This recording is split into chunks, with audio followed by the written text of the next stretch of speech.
Mõnikord linna peal liikudes tundub, et meile räägitakse kogu aeg, mida me peame tegema, kus me peame tegema, kuidas ja mille raha eest. Justkui linna omanikud ei olekski enam meie, selle elanikud. Kõik aga sellega ei leppi.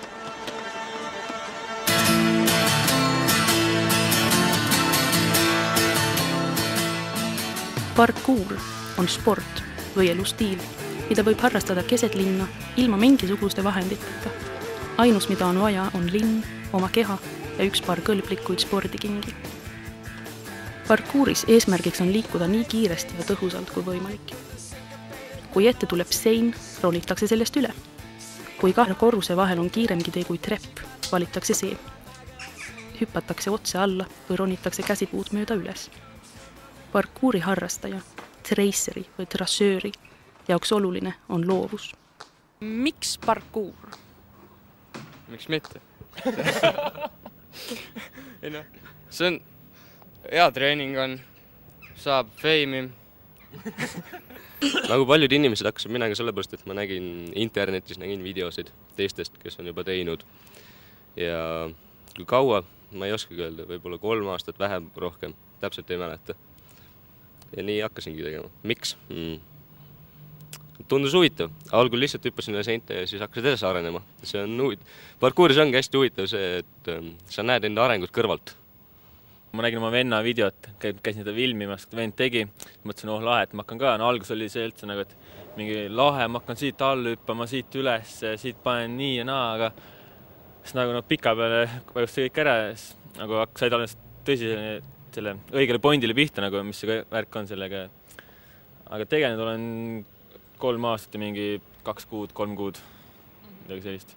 Ja miks ma ikka teen seda, sest mulle lihtsalt meeldib see väga ja see on lihtsalt hästi treenib ja elustiiliks kujunenud põhimõtteliselt. Ja mis elustiili puutub, siis on nii, et parkour kui üleüldine tähendab takistuste läbimist. Ja no just nimelt tähendab takistuse läbimist ja seda sa võid võtta kui elus ka, et elus sa ületad ka takistusi ainult. Näiteks võtame suvaliselt kool. Minu jaoks kool oli takistus, vaata. Ja ma harjutasin, tegin trenni, ehk siis nagu harjutasin ja õppisin. Niivõrd kuivõrd õppisin koolis, et see läbida. Ja parkouris on samamoodi, sa teed trenni, kui sa mõnda takistust suuda läbida ja siis teed senikaua, kui sa seal lõpuks läbid. Paljud on öelnud, et vaata, kool takistab parkouri, et ma lähen kooli, ma ei saa parkourida, aga tegelikult see on vast pigem vastupidi, et parkour takistab kooli. Parkour kui distsipliin sündis 80. aastatel Prantsusmaal. Aga parkouri filosoofia on vanem. See on pärit sõduritelt, kes taipasid, kui tähtis on oma keha just nii treenida, et sellest on tõelistes olukordades kasu. Ja oma meelt nii, et keha on valmis kasutama. Parkouris liikumisel on eesmärk, aga eesmärgiks ei ole mitte kunagi võistlus. Üleüldse spordis inimesed näevad, et on võistlusmoment. Alati tahetakse võistelda, aga parkouris sihukest asja ei ole. Võib-olla on võistlusmoment, aga see on siis inimeses endas, kes seda teeb. No see sama, et püüab seda takistust nagu ületada. Võistleb selle takistusega või niiviisi öelda. Või sa ka äkki proovima nagu teistest paremini tegema, seda mingi egoks muutuma. Aga see on vale, kui sa sihid kellegi poole, nagu, et tahad kellegi saada. Vaata. Kõigi see iidol on David Bell, siis, kes nii-öelda lõi selle parkouri. Tegelikult seda ei teinud, seda tegid paljud inimesed koos. Ja parkour on üldse enne meie arvamist on olnud. Parkour on kogu aeg olnud. Algul parkour oli nagu põgenemiskunst. Et jooksed lõviest ära kivi inimene, kes iganes. Internetis on väga palju neid parkouri videoid, et ilmselt see on nagu väga oluline, et neid tehakse ja neid on vist alati tehtud. On, mina teen palju videosid. Meeldib teha. Et mõnes mõttes on hea, kui sa teed endast video ja siis pikka aeg jälle ei tee. Et siis sa näed oma arengut, et kuidas sa oled arenenud üldse. Ja vahest on tore ka teisi videosid vaadata, saad inspiratsiooni. Et jah, paljud ju alustavadki parkouriga, sest näevad neid videosid ja sellepärast on võib-olla hea, et neid tehakse. Siis ongi see moment, kus algul kõik teevad seda, et näevad, kui lahe see on, proovivad seda matkida, aga siis kui lõpuks oled saanud selle parkouri filosoofiale nii-öelda vihta, mis asi see üldse on, et siis avanevad uued nagu uksed, et sa saad hoopis paremini, sa mõistad, mille jaoks sa neid asju teed. Parkuur sobib küll iga ühele, aga ilma kõva trennita ei või kohe kõige vahvemaid liigutusi tegema hakata. Trassöörid teevad palju musklitrenni, füüsiline vorm peab hea olema ja kehakoordinatsioon on tehnikate läbiviimiseks oluline. Mitmel trassööril on näiteks akrobaatika taust. Jõudu võiks ikka olla, et seinast üles minemine ei ole niisama kerge. Ja akrobaatika muidugi aitab kaasa, sest parkuuris on väga palju liikumist. Et võimalikult sujuvaks saada, siis peab oskama liikuda ja akrobaatikas saab seda kohe kindlasti. Minu taustaks või eeltrenniks on kergejõustik. Muuga pole teinud, akrobaatikat pole harrastanud nii, aga see nagu ise kujunenud nii põhimõtteliselt koos parkuuriga siis. Inimestel ongi niiviisi, et algul ka lihtsalt hüppavad ja niiviisi parkuurivad enda arust. Ja siis enda huviks siis lisatakse neid akrobaatilisi elemente, saltosid ja nii edasi. Et algul siis läheb asi freerunniks, jah. Parkuuri lähedane sugulane on freerunning. Kui trassööril juhtub üleliigset aega olema, võib ta alati paar saltot visata.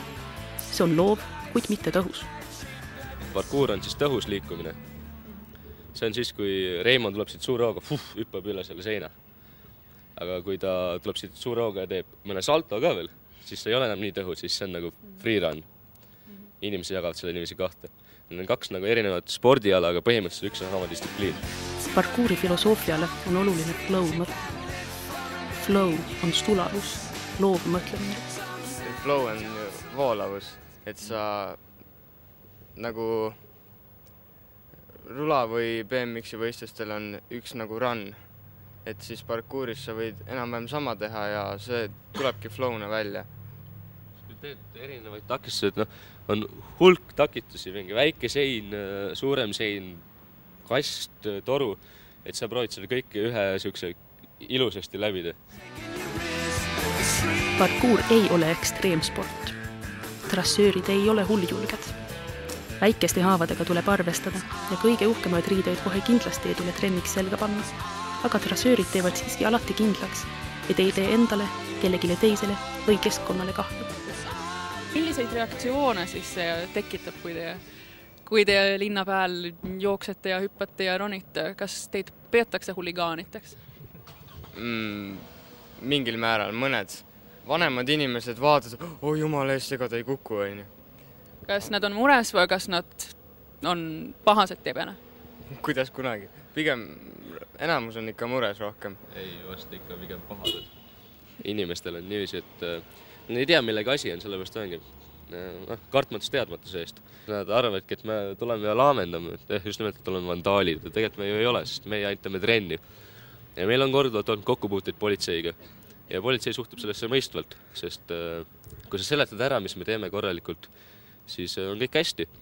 Ja kui inimestel ei meeldi, siis meie suhtume ka sellesse nagu respektiga, et me siis otsime endale teise koha.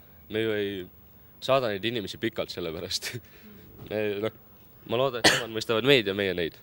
Tallinnas on kõige põnevamad turistid. Et kui midagi teed, nad tulevad alati ja hakkab plaksutama sulle mingi kaaselama täiega. See on väga, väga lahe tegelikult nii. Aga on ka neid, kes nagu vaatavad siin lihtsalt, et kahti pilgult, nagu mida sa teed.